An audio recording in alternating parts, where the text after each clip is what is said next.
That's the recruiting crisis a lot this morning. I just want to register my concerns about it as well.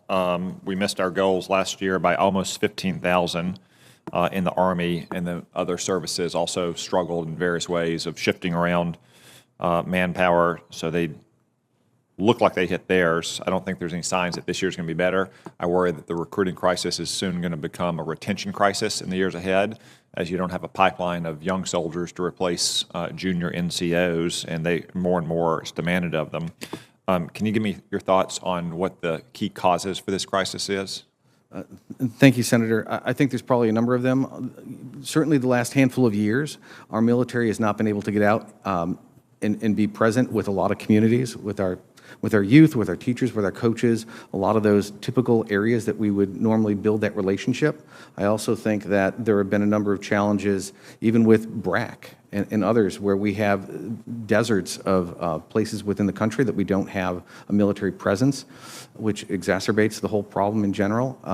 I do think when it comes to the marketing and so forth that has been done traditionally, we need to do a better job. The department needs to do a better job and utilize technology and think a different way of reaching out to the youth of today, deal with things certainly much differently than I did when I was their age.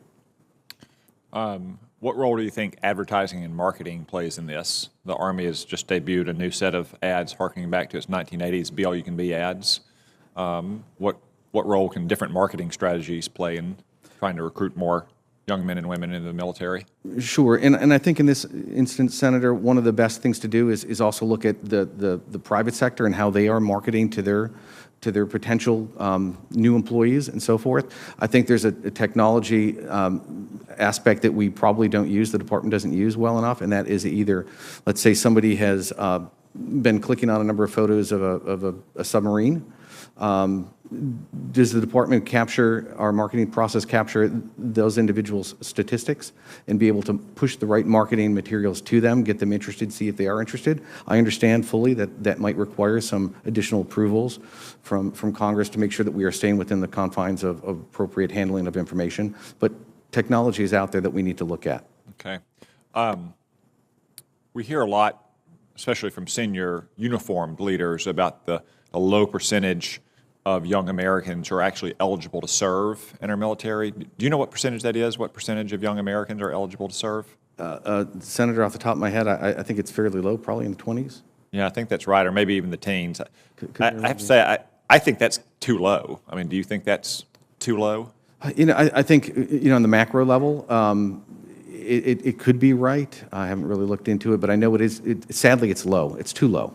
I mean, all of our recruits over time should be honored and celebrated. Maybe my favorite recruits of all time are the teenage boys in World War I and World War II who lied about their age so they could enlist and get a shot at the title overseas, and that we should be encouraging as much as we can every young American to join and to be eligible. And I think most of us have probably had experiences of deep frustration with the military services throwing up roadblocks.